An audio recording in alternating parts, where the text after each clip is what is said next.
Subscribe now and press the bell icon. Never miss an update. बिस्मिल्लाहिर्रहमानिर्रहीम। अस्सलाम वालेकुम students, कैसे हैं आप। डिजिटल मार्केटिंग के हवाले से आज हमारा पहला लेक्चर है। इससे पहले जो हमने वीडियो बनाई थी वो एक इंट्रोडक्शन वीडियो थी, मगर आज की वीडियो भी इंट्रोडक्शन ही है। उस और इस वीडियो में फ़र्क सिर्फ ये है कि वो एक अमूमी वीडियो थी और ये खुसूसी वीडियो थी। उस वीडियो में ये बताया गया था हमने कोर्स में करना क्या क्या है, और आज की सेशन में हम ये बात करेंगे कि हमने इस कोर्स को करना कैसे है, लेक्चर कब होगा, कब असाइनमेंट सबमिट करवानी है और कब आपको सपोर्ट मिलेगी और इसकी ड्यूरेशंस कितनी होंगी और क्लाइंट हम कब ग्रैब कर पाएंगे। ये सारी बातें हम आज के इस लेक्चर में डिस्कस करने वाले हैं। और साथ हम ये आज ही के लेक्चर में डिसाइड करेंगे कि किन रूल्स एंड रेगुलेशंस को फॉलो करना है, किन टर्म्स एंड कंडीशंस को आपने फॉलो करना है और किन टर्म्स एंड कंडीशंस को मैंने फॉलो करना है। तो चलें स्टार्ट करते हैं। सबसे पहली बात तो ये समझ लें कि डिजिटल मार्केटिंग को मुकम्मल समझने के लिए कम अज़ कम 6 से 8 माह दरकार होते हैं, और इसी चीज़ को मद्देनज़र रखते हुए मैंने पूरे साल की सपोर्ट प्रोवाइड की है। पूरे साल में कोर्स के दौरान और कोर्स करने के बाद असाइनमेंट सबमिट करने के बाद भी आपको किसी भी किस्म की परेशानी का सामना होता है तो आप व्हाट्सएप पे सपोर्ट ले सकते हैं। आपको आपके हर सवाल का जवाब विदिन 24 आवर मिल जाया करेगा, और सारे लेक्चर जितने भी होंगे सब रिकॉर्डेड फॉर्म में आपको मुहैया किए जाएंगे, और हर दूसरे दिन लेक्चर हुआ करेगा। रात को 10 बजे फेसबुक ग्रुप में वीडियो अपलोड कर दी जाएगी। अगर आपने अभी तक फेसबुक ग्रुप को ज्वाइन नहीं किया तो काइंडली उस ग्रुप को ज्वाइन कर लें, क्योंकि यहीं पे सारी एक्टिविटीज़ होंगी।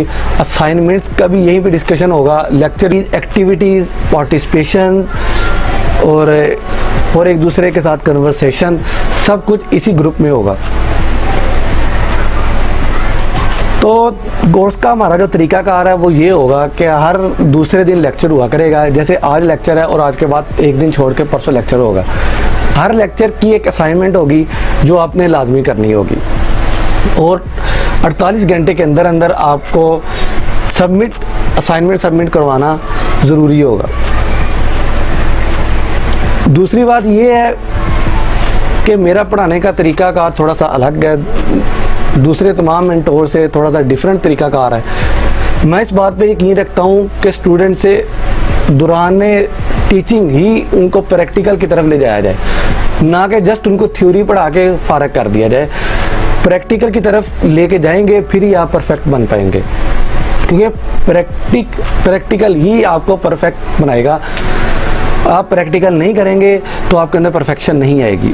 जस्ट थ्योरी पढ़ लेने से आपको कुछ हासिल नहीं होगा। जब तक आप हैंड्स ऑन एक्सरसाइजेज नहीं करेंगे, आप प्रैक्टिकल नहीं करेंगे, आप हाथ से काम नहीं करेंगे, आप बाकायदा तौर पे जो मैंने लेक्चर में बताया उसे प्रैक्टिकली तौर पे उससे नहीं गुजरेंगे तो आपको उस बात की समझ नहीं आएगी। तो आपने करना क्या है, जब वीडियो अपलोड हो जाए सबसे पहले आपने एक बार वीडियो को सुनना है, पूरे गौर से सुनना है, शुरू से आखिर तक सुनना है। उसके बाद उसको दूसरी बार सुनना है। जब शुरू करना है तो हाथ में आपने कापी पेंसिल पकड़ लेनी है। कापी पेंसिल पकड़ लें, या अगर आपकी स्पीड अच्छी है मोबाइल पे, लैपटॉप पे अगर आपकी टाइपिंग स्पीड अच्छी है तो वहीं पे आप टाइप करें। कंप्यूटर लैपटॉप अगर मोबाइल कीपैड पे आपका हाथ अच्छा चलता है तो वहीं पे आप टाइप करके नोट्स बनाएं। जो आपको लेक्चर में बताया जा रहा है आप उन चीज़ों के नोट्स लिखें। यकीन करें अगर आप ये अमल एक बार कर लेंगे तो आपको दोबारा लेक्चर सुनने की ज़रूरत नहीं रहेगी। जस्ट आप एक बार रीड करके आपको पता चल जाएगा कि इस लेक्चर में मैंने क्या सुना है।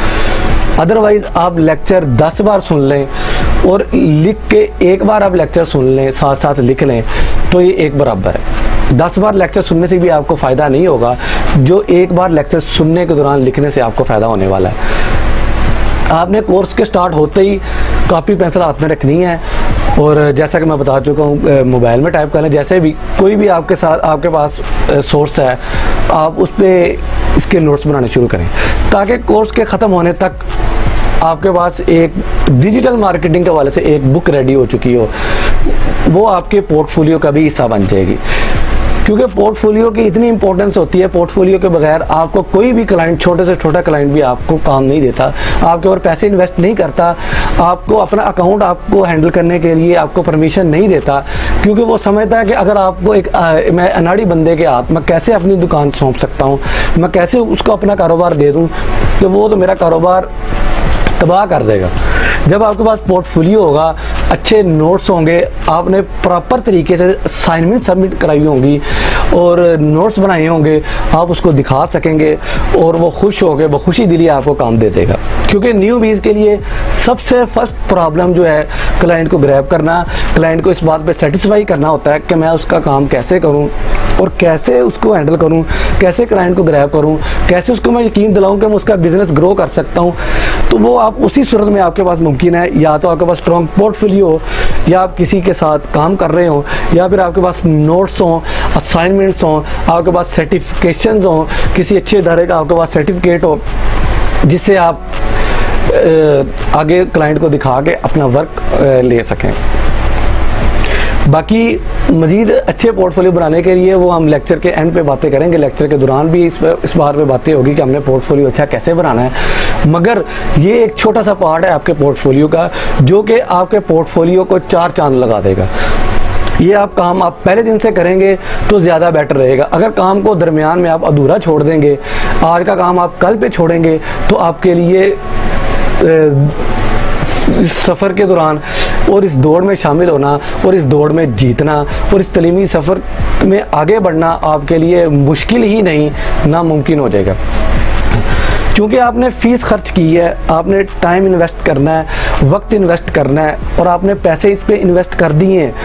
तो अब आप एक काम और करें, अपने आप से एक वादा करें कि मैंने एक मंथ पूरे में इसको मैंने सीख के कम से कम अपने लिए एक क्लाइंट लाजमी ग्रैब करना है, जो कि मुझे जो आप क्लाइंट ग्रैब करेंगे, ना सिर्फ आपका हौसला बढ़ाएगा बल्कि आपकी फाइनेंशियली कंडीशंस भी आपको बेहतर करेगा। जब आपका हौसला बढ़ना शुरू हो जाता है, आपकी अर्निंग स्टार्ट हो जाती है, लर्निंग के साथ ही आपकी अर्निंग स्टार्ट हो जाती है, तो आपके अंदर एक कॉन्फिडेंस आता है, आप अगले क्लाइंट के साथ ज़्यादा कॉन्फिडेंस होकर बात करते हैं। तो ये बात मेरी पल्ले बांध लें कि फर्स्ट डे से ही आपने तमाम लेक्चर गौर से सुनने हैं, उनके नोट्स बनाने हैं, उनकी असाइनमेंट्स बनानी है। और जो मेरी असाइनमेंट्स होंगी वो जस्ट टेक्स्ट फॉर्म में नहीं होंगी कि सिर्फ जो असाइनमेंट है बस लिख लिया, उधर से सुन लिया और लिख लिया, नहीं। मेरी असाइनमेंट्स थोड़ी सी डिफरेंट अंदाज में होंगी। आपको एक्सेल पे वर्क करना पड़ सकता है, आपको डायग्राम बनाने पड़ सकते हैं, आपको ट्री स्ट्रक्चर्स बनाने पड़ सकते हैं, आपको मुख्तलिफ ग्राफ, मुख्तलिफ पैराग्राफ्स, इस तरह की चीज़ें, डायाग्राम जिसे कह लें, मुख्तलिफ कॉलम्स, इस तरह की चीज़ें आपको बनानी पड़ सकती हैं। तो इसका फ़ायदा आपको, इसका रिज़ल्ट जो है वो आपको 1 महीने के बाद नज़र आएगा।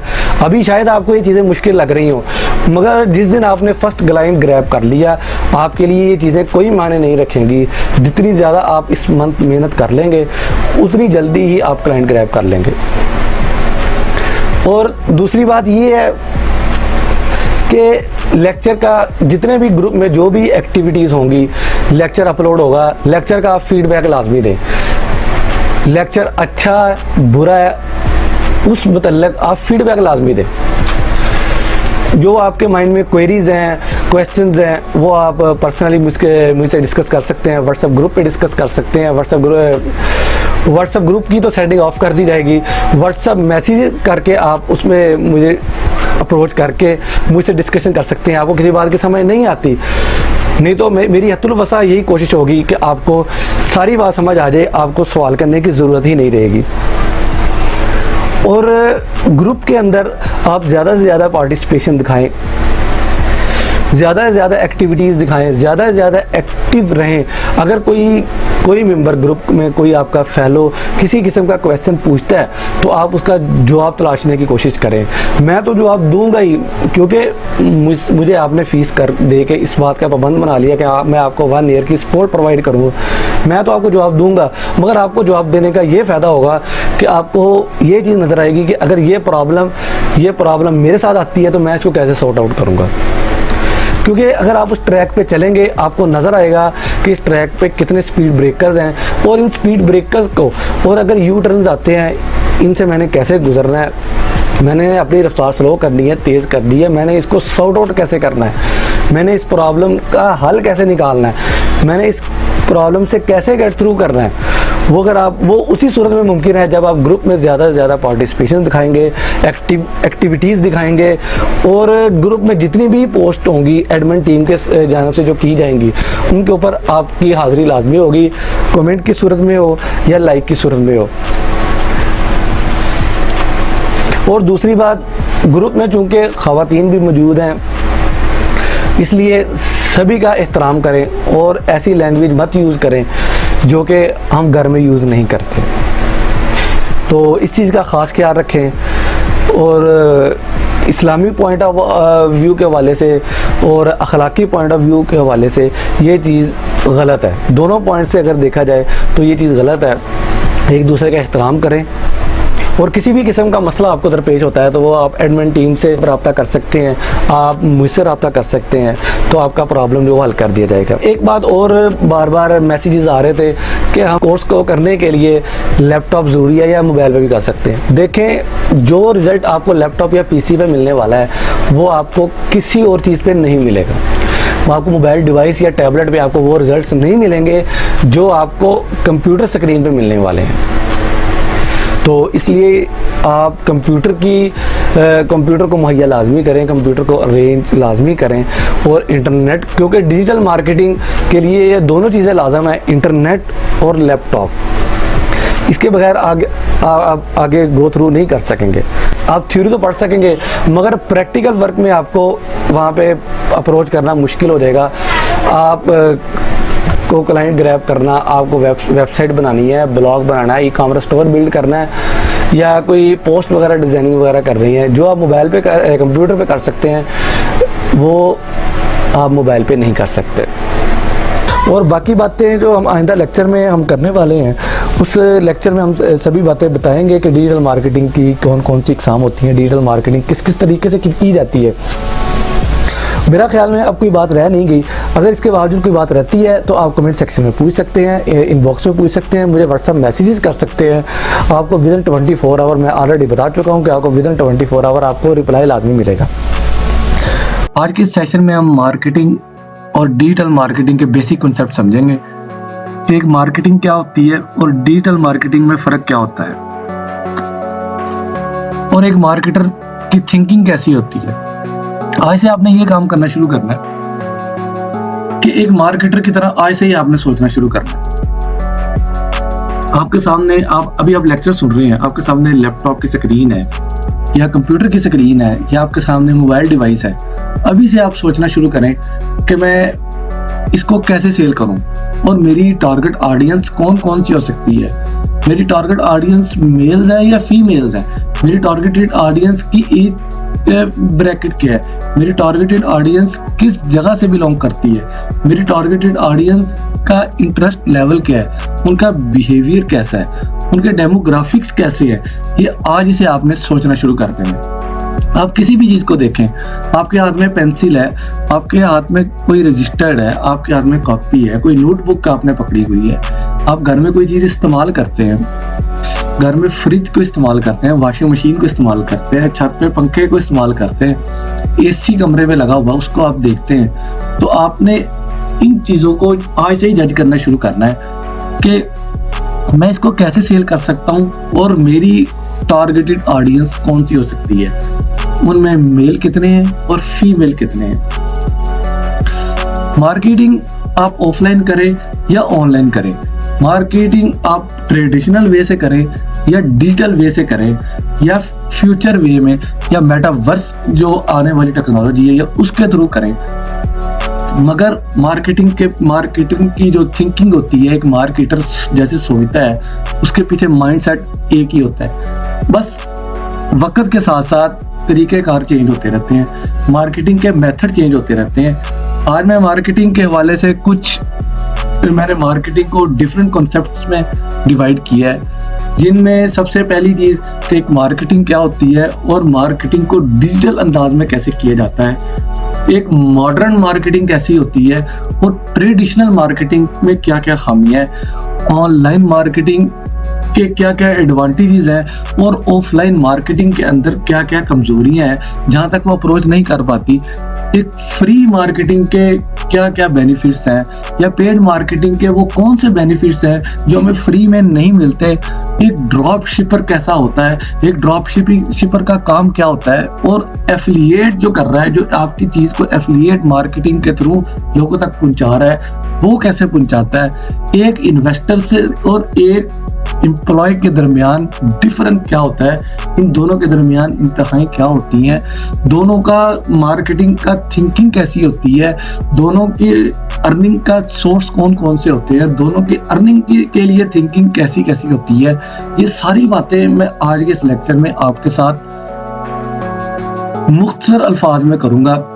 आगे चल के हम इसे तफसील में समझेंगे, मगर आज का जो लेक्चर है सिर्फ एक बेसिक आपकी बुनियाद बनाने के लिए है ताकि हम आगे चल के इसके ऊपर एक अपनी बुनियाद, एक डिजिटल मार्केटिंग के स्किल की बुनियाद खड़ी कर सकें। और उसके लिए आज हम इस बातों को मुख्तसर अंदाज में पढ़ेंगे, फिर उसके बाद आगे चल के हम इन सब तमाम कंसेप्ट को तफसील से पढ़ेंगे। अगर हम देखें स्टूडेंट्स के मार्केटिंग आज से पहले आप 100 साल पीछे चले जाएं, 200 साल 300 साल पहले पीछे चले जाएं, एक मार्केटिंग का तरीकाकार क्या था, एक मार्केटर कैसे मार्केटिंग अपनी चीज की करता था, ढोल बजा के लोगों को इकट्ठे करते थे, ठीक है। उसके बाद जब लोग इकट्ठे हो जाते रहे, पूरा मोहल्ला, पूरी बस्ती, पूरा कस्बा, पूरा गांव इकट्ठा हो जाता था, तो वो अपनी प्रोडक्ट की तशहीर करते थे या अनाउंसमेंट करते थे। अब भी आप देख लें, अगर मसाजिद में ऐलान होते हैं या कोई यूनियन काउंसिल किसी भी चीज़ का या कोई इदारा ऐलान करता है, वो स्पीकर के थ्रू ऐलान करता है, तो ये भी एक मार्केटिंग की किस्म है मेरे भाई। तो अब चूंकि हर चीज डिजिटल होती जा रही है, दुनिया ग्लोबल विलेज से ग्लोबल स्ट्रीट की शक्ल इख्तियार कर चुकी है, अब तो इससे आगे मेटावर्स में दुनिया दाखिल होने जा रही है, तो क्यों ना फिर बिजनेस भी डिजिटल अंदाज में जब होने लग गया है, तो फिर मार्केटिंग भी डिजिटल अंदाज में होनी चाहिए।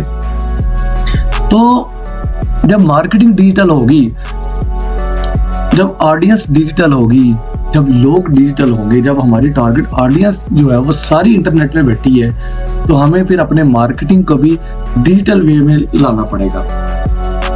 कि मार्केटिंग एक्चुअल होती क्या है, मैं आपको बताऊं कि अपनी सर्विसेज और अपनी प्रोडक्ट की तशहीर का नाम जो है मार्केटिंग है।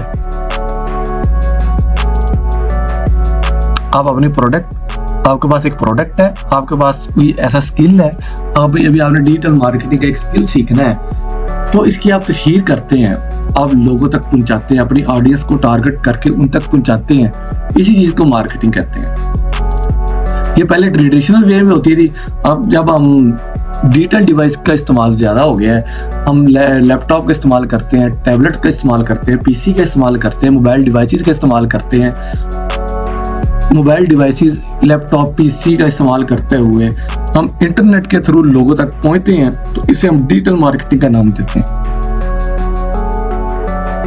अगर हम सादा अल्फाज में देखें तो मार्केटिंग अपने प्रोडक्ट यानी एक्चुअल प्रोडक्ट एक्चुअल टाइम पे एक्चुअल मेथड के थ्रू एक्चुअल लोगों तक पहुंचाने का नाम है। अगर हम यही काम digital tablets, digital devices use करते हुए हम करते हैं, तो इसे हम डिजिटल मार्केटिंग का नाम दे देते हैं। मैं नेक्स्ट स्लाइड पे जंप करता हूं।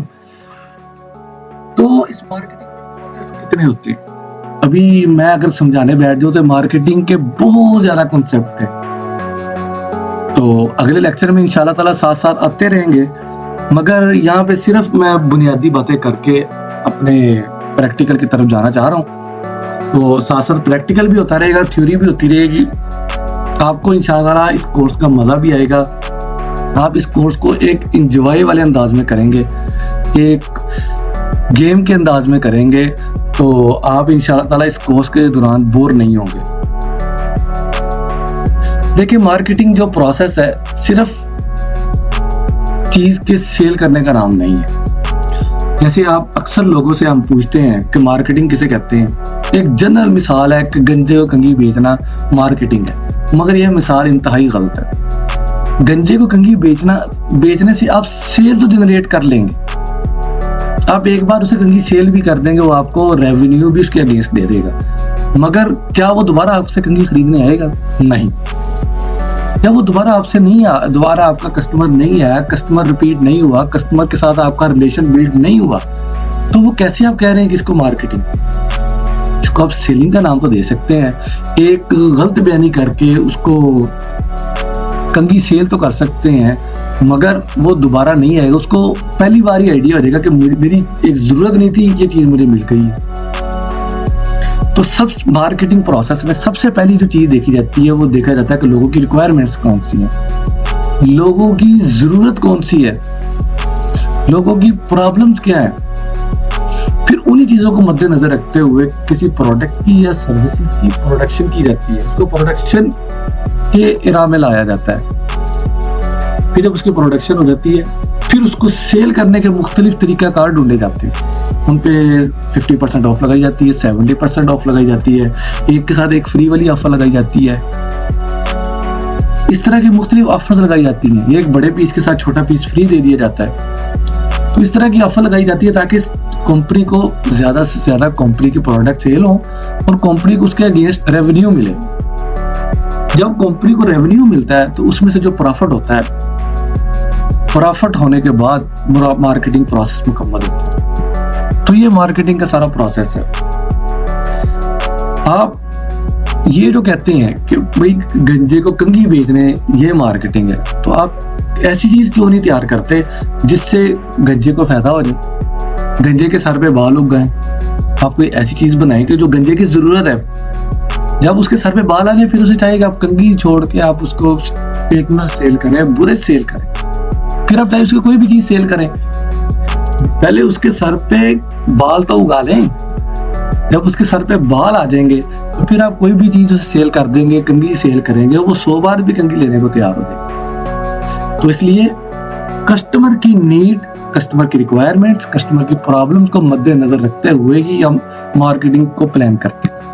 क्योंकि मार्केटिंग हर दौर में मुख्तलिफ रही है, हर दौर में जो जो तरक्की होती रही है, डेवलपमेंट होती रही है, हजरत इंसान ने जो तरक्की की है, तो मार्केटिंग का तरीकाकार भी चेंज हुआ है, सेलिंग का तरीकाकार भी चेंज हुआ है। अगर आप 17वीं सदी से पहले चले जाएं, जब इतनी करेंसी की इतनी वैल्यू नहीं थी, करेंसी के नोटों की इतनी वैल्यू नहीं थी, उस वक्त लोग क्या करते थे? लोग माल के बदले माल ले लेते थे। इनके एक के पास गंदम है, एक के पास चावल है, वो चावल उसे दे के गंदम उसके अगेंस्ट ले लेता था, दोनों की जरूरत पूरी हो जाती थी। 17वीं सदी ईस्वी के बाद मार्केटिंग नाम था प्रोडक्शन का। जितनी ज्यादा प्रोडक्शन उतनी अच्छी मार्केटिंग। इनके एक कंपनी अगर 8 पैकेट एक दिन के पैक करती है, तो वो इसमें सोचो गुजार कर रही थी कि इसको कैसे हम 8 को सोना पे ले जाया जाए, या आप यूं भी कह सकते हैं कोई ज्यादा अच्छे माइंडसेट वाला को 8 से इसको 80 पे कैसे लेके जाएं। ये प्रोडक्शन एरा था। फिर उसके बाद आया सेल एरा 1910 के बाद। 1910 के बाद 1930 तक ये सेल एरा था, जिसमें उन्होंने कहा कि चीज बन भी गई, चीज की अच्छी पैकिंग भी हो गई, अब हमें इसे सेल करना है। तो वो सेल के लिए अच्छे लोगों को हायर करते थे, जिनका कम्युनिकेशन स्किल अच्छा होता था। वो जाके लोगों को उसके एडवांटेज बताते थे और चीज सेल करते थे, और कंपनी उन्हें कमीशन या तनख्वाह देती थी। फिर उसके बाद जो आया ब्रांडिंग एरा, लोगों ने सोचना शुरू किया कि सिर्फ सेल करने से काम नहीं होगा, अब हमें ब्रांड बिल्डिंग पे भी काम करना चाहिए। कि चीज एक बार सेल हो गई, कस्टमर ने चीज पसंद कर ली, तो दोबारा जब कस्टमर को उस चीज की जरूरत पड़े तो वो उसी ब्रांड की आके चीज डिमांड करे। ये 1930 से 1950 का दरमियानी दौर था। 1950 के बाद मार्केटिंग ने एक बिजनेस की शक्ल इख्तियार की, क्योंकि ब्रांड के लोगों ने और प्रोडक्शन के लोगों ने और सेल पर्सन्स, इनके जो आज से पिछले चारों एराज में अलग अलग थे, वो सारे इकट्ठे होके बैठे उन्होंने एक नए बिजनेस को तख्लीक किया जिसे मार्केटिंग कंपनीज का नाम दिया गया। इससे पहले मार्केटिंग कंपनीज का वजूद नहीं था। ये दौर था 1990 तक। 1990 के बाद रिलेशनशिप एरा था। रिलेशनशिप में मार्केटिंग कंपनीज ने ये डिसाइड किया कि कस्टमर हमारे पास आता है, चीज खरीदता है और चला जाता है, तो क्यों ना कस्टमर के साथ पर्सनल रिलेशन बिल्ड किया जाए, ताकि एक बार जो कस्टमर हमारे पास आ जाए वो दोबारा भी हमारे पास आए। और अगर एक कस्टमर को एक चीज की जरूरत पड़ती है, अगर एक कस्टमर को मोबाइल की जरूरत है तब भी वो हमारे पास आए, अगर उसे लैपटॉप की जरूरत है तब भी वो हमारे पास आए, अगर उसे किसी हैंड फ्री की जरूरत है तब भी वो हमारे पास आए। उन्होंने जब कस्टमर के तरफ रिलेशन कहा तो कस्टमर ब्रांड के नाम पे चीजें उठाने लगे। ये दौर था 2005 तक। फिर आया 2005, जब डिजिटल मीडिया का दौर आया, जब यूट्यूब, फेसबुक, व्हाट्सएप का दौर आया, जब ट्विटर, लिंक्डइन, इंस्टा का दौर आया, जिस दौर से आज मैं और आप हम सब गुजर रहे हैं। तो जितनी मार्केटिंग कंपनीज थी जो ट्रेडिशनल वेज को यूज कर रही थी, ओल्ड वे मार्केटिंग के यूज कर रही थी, उन सब ने अपनी कंपनीज को डिजिटल करना शुरू किया। उन्होंने देखा कि हमारी ऑडियंस जितनी है वो सारी इंटरनेट पे जा रही है, चाहे वो फेसबुक पे जा रही हो, इंस्टा पे जा रही हो, ट्विटर पे जा रही हो, लिंक्डइन पे जा रही हो। तो क्यों ना हमें भी मार्केटिंग के लिए ये बिलबोर्ड्स, टीवी एड्स, रेडियोस, इनसे निकल कर डिजिटल वर्ल्ड में जाना चाहिए। हमें भी अपनी चीज की, अपने प्रोडक्ट की, अपनी सर्विसेज की जो मार्केटिंग है वो फेसबुक पे करनी चाहिए, यूट्यूब पे करनी चाहिए, इंस्टा पे करनी चाहिए, ट्विटर, लिंक्डइन पे करनी चाहिए। ये वो दौर है जिसमें मैं और आप आज गुजर रहे हैं। अगर हम डेवलपमेंट ऑफ मार्केटिंग को एक और वे से देखें तो इसमें 3 दौर आते हैं, एक पास्ट, प्रेजेंट और फ्यूचर। पास्ट में आप झांके तो आपको एक ट्रेडिशनल मार्केटिंग नजर आएगी, जिसमें टीवी एड्स हैं, रेडियो एड्स हैं, बिलबोर्ड्स हैं, फ्लायर हैं, ब्रोशर्स हैं, प्रिंट एड्स हैं और टेली मार्केटिंग है, एसएमएस मार्केटिंग है, कोल्ड कॉलिंग है, नेटवर्क मार्केटिंग है, वॉल चैकिंग है। अब आप कहेंगे कि एसएमएस मार्केटिंग भी तो डिजिटल डिवाइस का इस्तेमाल करके होती है। जी बिल्कुल, डिजिटल डिवाइस का तो इस्तेमाल किया जाता है, मगर इसमें इंटरनेट का इस्तेमाल नहीं किया जाता। इसमें आप अपनी मार्केट को, अपनी ऑडियंस को टारगेट नहीं करते।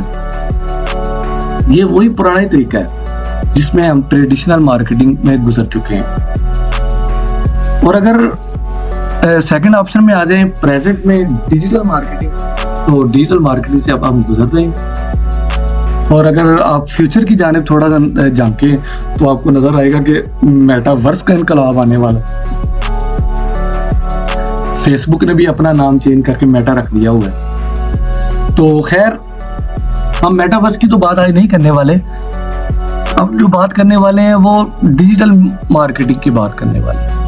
तो हम इन दोनों को छोड़ के, ट्रेडिशनल मार्केटिंग को भी छोड़ के और फ्यूचर की मार्केटिंग को भी छोड़ के, हम डिजिटल मीडिया की मार्केटिंग पे बात करते हैं। मेरे सामने इस वक्त 10 टाइप ऑफ डिजिटल मार्केटिंग है। तो सबसे पहले हम बात करते हैं सर्च इंजन ऑप्टिमाइजेशन की। इस स्किल की मदद से, इस तकनीक को यूज करते हुए आप अपनी वेबसाइट को, अपने यूट्यूब पे वीडियो को या अपने किसी स्टोर की प्रोडक्ट को फर्स्ट पेज पे लाते हैं, जिससे आपके स्टोर पे, आपकी वेबसाइट पे, आपके चैनल पे ना सिर्फ ट्रैफिक का इजाफा होता है बल्कि वो आपके लिए रेवेन्यू जनरेट करने का भी बाइस बनती है। और सेकंड है search engine marketing. Search engine marketing से मुराद, आप किसी भी सर्च इंजन का यूज करते हुए, गूगल, बिंग या कोई भी सर्च इंजन का यूज करते हुए आप अपने प्रोडक्ट की, अपनी वेबसाइट की या अपनी सर्विसेज की मार्केटिंग करते हैं। उसके बाद आती है सोशल मीडिया मार्केटिंग। आप सोशल चैनल का इस्तेमाल करते हुए अपने प्रोडक्ट की मार्केटिंग करते हैं, जैसे फेसबुक, इंस्टाग्राम, ट्विटर, लिंक्डइन। उसके बाद आती है कंटेंट मार्केटिंग। ये कंटेंट मार्केटिंग जो है, इसकी हर किसी ने डिफरेंट वे में तारीफ की है, क्योंकि कंटेंट की कई इकसाम है। ये हम आगे चल के इसके बारे में मजीद तफसील से बात करेंगे। उसके बाद ईमेल मार्केटिंग आती है। ईमेल मार्केटिंग में आप मेल लोगों को करके अपने प्रोडक्ट की तशहीर करते हैं। उसके बाद इन्फ्लुएंसर मार्केटिंग आती है, जिसमें आप किसी मशहूर शख्सियत, किसी सियासी समाजी शख्सियत के थ्रू अपने प्रोडक्ट और जिसके ऑलरेडी लाखों में फॉलोअर्स होते हैं उनके थ्रू आप अपने प्रोडक्ट की तशहीर करते हैं। उसके बाद पे पर क्लिक एडवर्टाइजमेंट आती है, जिसमें आप पेड तरीके से सर्च इंजन को या किसी भी कंपनी को, ऑनलाइन कंपनी को पैसे दे के अपनी चीज़ की तशहीर करवाते हैं, अपने प्रोडक्ट की तशहीर करवाते हैं। उसके बाद स्मार्टफोन मार्केटिंग आती है। इंस्टेंट मैसेजिंग की बात करें तो आपने मैसेंजर पे देखा होगा कि आपको वहाँ पे मैसेजेस शो होते हैं। ये सिर्फ अभी मैं आपको गो थ्रू करवा रहा हूँ, इसके बारे में तफसील से हम हर एक मेथड को, हर टाइप को हम तफसील से पढ़ेंगे। जो वायरल मार्केटिंग आती है, आपने देखा होगा कि किसी शख्सियत पे मीम्स बनते हैं, किसी समाजी या सियासी मजहबी शख्सियत पे मीम्स बनते हैं और वो घंटों में लाखों लोगों तक पहुंच जाते हैं। और अब तो इन मीम्स की बोलियां भी लगनी शुरू हो गई। तो भाई मार्केटिंग अगर देखा जाए तो आप क्यों कर रहे हैं? आपसे यहाँ पे एक सवाल है कि आप मार्केटिंग क्यों कर रहे हैं? यहाँ पे हर किसी का ये जवाब होगा कि भाई हम अर्निंग करने के लिए कर रहे हैं या अपने स्किल को डेवलप करने के लिए कर रहे हैं। तो अर्निंग करने के भी इस वक्त 3 मेथड है। या तो आप अपनी जेब से इन्वेस्टमेंट करते हैं और 20-25 लोगों को तनख्वाह पे हायर करते हैं और उन्हें सैलरी बेस पे रखते हैं और आपकी कंपनी प्रॉफिट में जाती है। वो आपके लिए काम करते हैं और आप इन्वेस्टमेंट करके उसके अगेंस्ट रेवेन्यू जनरेट करते हैं। सेकंड आ जाता है जॉब होल्डर, क्योंकि आपके पास पैसे तो नहीं है मगर आपके पास स्किल है।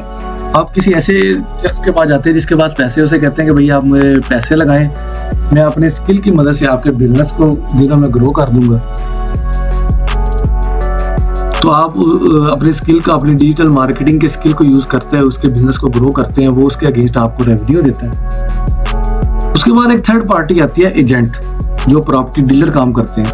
ना इनके पास कोई स्किल होता है, ना इनके पास पैसा होता है। ये करते क्या है, ये एक इन्वेस्टर के पास जाते हैं, उसे कहते हैं कि आपको ये काम इतने में करवा देता हूँ।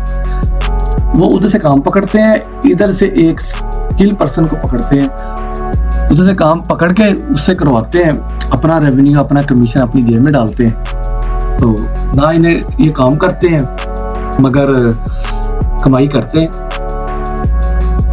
ये आखिर क्यों कमाई करते हैं? किस चीज की एक तनख्वाह लेते हैं?